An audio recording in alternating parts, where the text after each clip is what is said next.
तो हम ये गर्ल वाला एग्जाम्पल देख चुके थे, जहाँ पे ये 40 kg की गर्ल दौड़ती हुई आती है और इस 3 kg का स्केटबोर्ड पर चढ़ जाती है और फिर दोनों एक साथ चलने लगते हैं। तो दोनों की स्पीड कितनी हो जाएगी?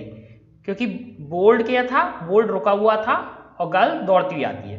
तो इस तरीके से हमने पढ़ा कि कंजर्वेशन ऑफ मोमेंटम क्या होता है। इसके आगे हम देखते हैं, एक और एग्जाम्पल देखते हैं। Example 9.8, two hockey players of opposite teams while trying to hit a hockey ball on the ground collide and immediately become entangled। तो क्या होता है कि दो हॉकी के प्लेयर हैं, तो इसे फिगर को देख लेते हैं कि क्या कर रहे हैं। दो हॉकी के प्लेयर हैं अपोजिट टीम के, और वो जो है एक बॉल को हिट करने आते हैं और हिट करते वक्त क्या हो जाता है, वो टकरा जाते हैं, कोलाइड हो जाते हैं। कोलाइड होने के बाद एंटेंगल्ड, वो उलझ जाते हैं। One has a mass of 60 kg, तो वो जब टकरा जाते हैं तो उसके बाद क्या है, एक पर्सन जो है उसका मास कितना है 60 kg and was moving with the velocity of 5 metre per second. तो इनमें से एक का मास कितना था 60 kg और उसकी वेलोसिटी कितनी थी 5 metre per second. While the other has a mass of 55 kg, दूसरा जो प्लेयर था उसका मास कितना था 55 kg and was moving faster with the velocity of 6 metre per second. तो दूसरा प्लेयर जिसका मास कम था उसकी वेलोसिटी ज्यादा थी टुवर्ड्स द फर्स्ट प्लेयर।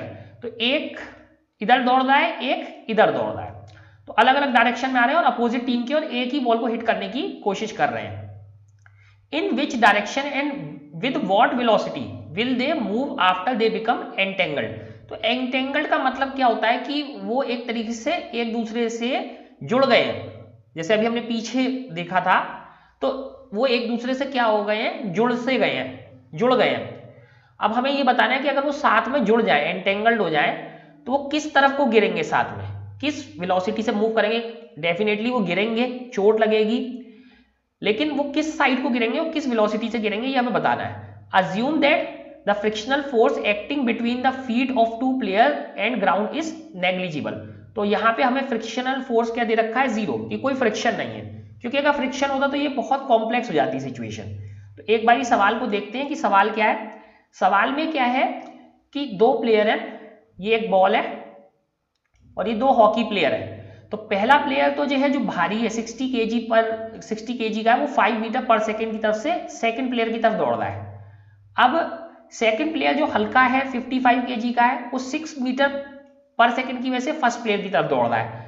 तो ये दोनों इस तरीके से दौड़ रहे हैं और ये क्या कर रहे हैं, ये हिट करने की कोशिश कर रहे हैं इस बॉल को, लेकिन बॉल तो हिट नहीं होती, ये आपस में क्या जाते हैं, टकरा जाते हैं। टकरा के एंटेंगल्ड का मतलब क्या होता है कि जुड़ जाना, एक दूसरे से उलझ जाना, उलझ गए हैं एक दूसरे में। तो अब इनका कंबाइंड मास कितना हो गया, कंबाइंड मास इनका 150 kg हो गया, क्योंकि एक का 55 दूसरे का 60, तो कितना हो गया 115 kg। तो कंबाइंड मास ये हो गया।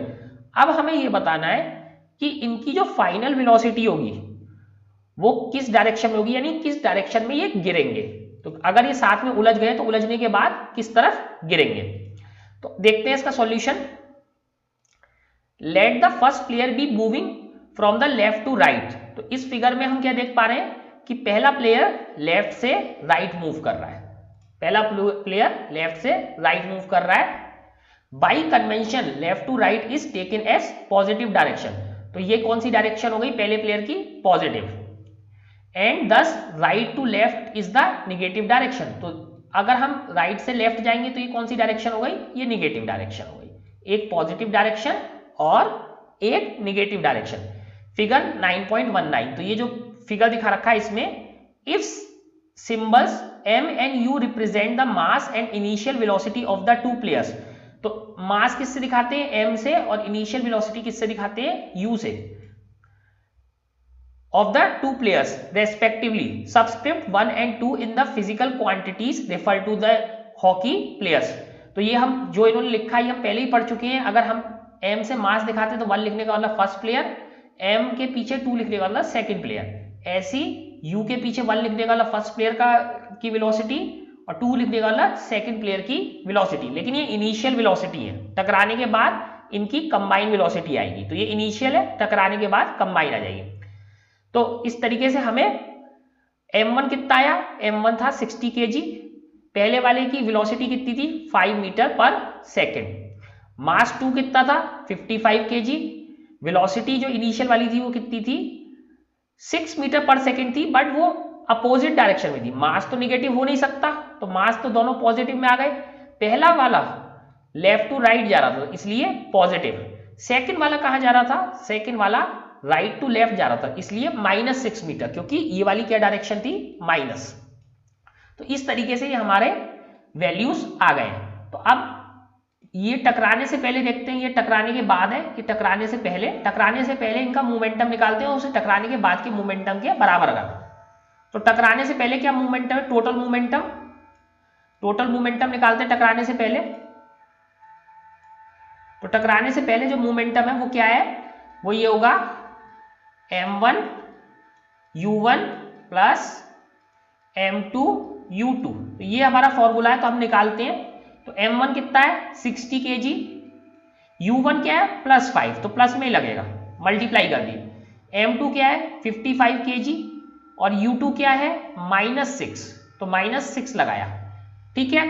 अब मल्टीप्लाई कर लेते हैं, 60 × 5 कितना आया 300, ये प्लस का है, और 55 की 6 से मल्टीप्लाई करेंगे तो 330 आएगा, बट ये कैसा आएगा निगेटिव, ये आएगा निगेटिव का मतलब कुछ और नहीं है, निगेटिव का मतलब अगर वेलोसिटी निगेटिव आ रही है तो मोमेंटम भी राइट टू लेफ्ट है, यानी इसका मतलब ये है कि मोमेंटम भी राइट टू लेफ्ट है बस। तो मोमेंटम क्या है -30 kg मीटर पर सेकेंड, तो माइनस का मतलब सिर्फ इतना है कि मोमेंटम राइट टू लेफ्ट है, तो बस इसका इतना ही मतलब, ऐसा नहीं है कि मोमेंटम माइनस में हो गया है, बस इसकी डायरेक्शन बता रहा है। तो अब ये टकरा जाते हैं, टकराने के बाद इनका कंबाइंड वेट कितना हो जाएगा, कंबाइंड मास क्या हो जाएगा 115 kg, क्योंकि ये टकरा गए हैं, जुड़ से गए हैं। If v is the velocity of two entangled players, तो बाद की वेलोसिटी हम किससे मानते हैं v, और दोनों की एक ही होगी क्योंकि जुड़ गए, दोनों की एक ही वेलोसिटी होगी। तो सबसे पहले तो फिर टकराने के बाद में क्या आएगा, टकराने के बाद पहले तो मास कंबाइन हो जाएगा, दोनों का मास क्या होगा जुड़ जाएगा, m1 प्लस m2, दोनों का मास जुड़ गया और वेलोसिटी क्या हो गई v। तो इस तरीके से करा, 60 + 55, तो ये मास हो गया दोनों का मास हो गया 115, और वेलोसिटी कितनी मानी हमने v मीटर पर सेकेंड, तो 115 × v kilogram metre per second. तो इस टाइप से हमने निकाल लिया, तो ये आफ्टर कोलिजन हो गया। अब क्या करते हैं हम उसके बाद, बिफोर कोलिजन और आफ्टर कोलिजन को बराबर करते हैं, क्योंकि यही तो मोमेंटम ऑफ कंजर्वेशन है, equating the movement of inertia of the system before and after collision. तो बिफोर और आफ्टर वाला क्या कर दिया, इक्वल कर दिया, तो ये इसी को क्या बोलते हैं law of conservation of momentum, तो इससे कर दिया। तो पहले वाला क्या था -30, बाद वाला क्या है 115 v, तो v की वैल्यू तो निकालनी थी हमें, तो v क्या आ गया -30/115, तो इस तरीके से हमारी ये v की वैल्यू आ गई। तो v इज इक्वल टू -30/115, जब हम इसे सॉल्व करेंगे तो आएगा -0.26 मीटर पर सेकेंड। तो सर माइनस का मतलब क्या है, माइनस का मतलब है कि वेलोसिटी राइट टू लेफ्ट है, इसका मतलब बस वेलोसिटी निगेटिव का मतलब क्या है, इसकी डायरेक्शन राइट टू लेफ्ट है। दस the two entangled players, entangle का मतलब क्या होता है जो उलझे हुए प्लेयर हो, उलझे हुए क्योंकि सात हो गए, players would move with velocity, कितनी वेलोसिटी से 0.26 मीटर पर सेकेंड, माइनस का क्या मतलब है फ्रॉम राइट टू लेफ्ट, तो इतनी वेलोसिटी से ये राइट से लेफ्ट की तरफ गिरेंगे, that is in the direction of the second player. तो सेकंड प्लेयर की डायरेक्शन में जाएंगे, और सेकंड प्लेयर की डायरेक्शन में क्यों जाएंगे, क्योंकि second player right to left move कर रहा था, तो सेम आफ्टर भी कोलिजन के किस में जाएंगे राइट टू लेफ्ट। तो इस तरीके से हमने ये वाला सवाल सॉल्व कर लिया। अब इसके बाद जो है कुछ क्वेश्चंस हैं, तो क्वेश्चंस देख लेते हैं ये। If action is always equal to reaction, explain how a horse can pull a cart.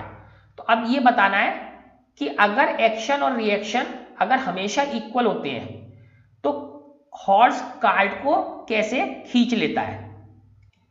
तो देखते हैं ऐसा क्यों हो रहा है। तो ये हमारी कार्ट है, उस कार्ड के आगे क्या है, एक हॉर्स है, तो एक हॉर्स बना लेते हैं, तो अच्छा सा नहीं है बट एक हॉर्स है ये मान लेते हैं। तो ये कह रहे हैं कि अगर एक्शन और रिएक्शन हमेशा इक्वल होते हैं तो ये कार्ड चलनी ही नहीं चाहिए, ये कार्ड चलनी नहीं चाहिए। तो ये हॉर्स जो है इस कार्ड को कैसे खींच लेता है?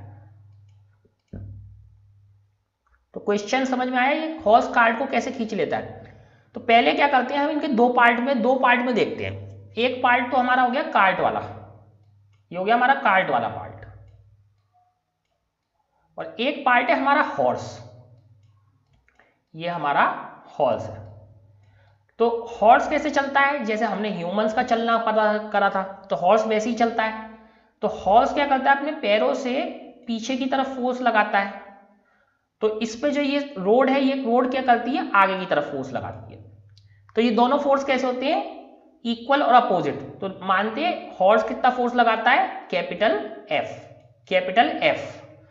तो अर्थ भी कितना फोर्स लगाएगी, रोड भी कितना फोर्स लगाएगी, कैपिटल एफ। अब ये कार्ड खड़ी हुई है, अब इस कार्ड को अगर हमने मूव करना है तो इस रोड पे क्या होगा, एक फ्रिक्शनल फोर्स होगा। तो अगर हम इस कार्ड को इस तरफ मूव करना चाहते हैं तो इस पे किस डायरेक्शन में फ्रिक्शनल फोर्स लगेगा, अपोजिट डायरेक्शन में। तो अगर मानते हैं ये फ्रिक्शनल फोर्स कैसा है, स्मॉल एफ है, ये फ्रिक्शनल फोर्स क्या है, स्मॉल एफ है। तो जब तक ये कैपिटल एफ, तो दोनों चीजों पे अलग अलग फोर्स लग रहा है। पहली चीज तो हमें ये समझनी पड़ेगी, दोनों चीज कंबाइन नहीं है, दोनों चीजों पे अलग अलग फोर्स लग रहा है। तो हॉर्स का फोर्स कितना है, कैपिटल एफ, और ये स्मॉल एफ। फिर हमने दोनों को कनेक्ट कर दिया मान लो, तो जो है हॉर्स फोर्स लगा रहा है कैपिटल एफ, और हॉर्स पे अर्थ कितना फोर्स लगा रही है, कैपिटल एफ। कार्ड कितने फोर्स से रुकी हुई है, स्मॉल एफ से, कार्ड केवल स्मॉल एफ फोर्स से रुकी हुई है। तो अगर किसी भी केस में ये एफ बड़ा हो जाएगा स्मॉल एफ से, तो क्या हो जाएगा, कार चलने लगेगी, यानी उसमें एक्सेलरेशन आ जाएगा। मानते हैं कैसे, मान लीजिए कार्ड कितने फोर्स से रुकी हुई है, कार्ड 10 न्यूटन के फ्रिक्शनल फोर्स से रुकी हुई है। ये हॉर्स जब तक 10 न्यूटन का फोर्स लगाएगा तो अर्थ भी इस पे 10 न्यूटन आगे की तरफ लगाएगी, तो ये कार्ड नहीं चलेगी, ये नहीं चलेगी। लेकिन जैसे ही हॉर्स ज्यादा फोर्स लगाने लगेगा 20 न्यूटन, तो ये कार क्या है, ये कार्ड आगे की तरफ चलने लगेगी, जैसे हमने फर्स्ट एग्जांपल में पढ़ा था।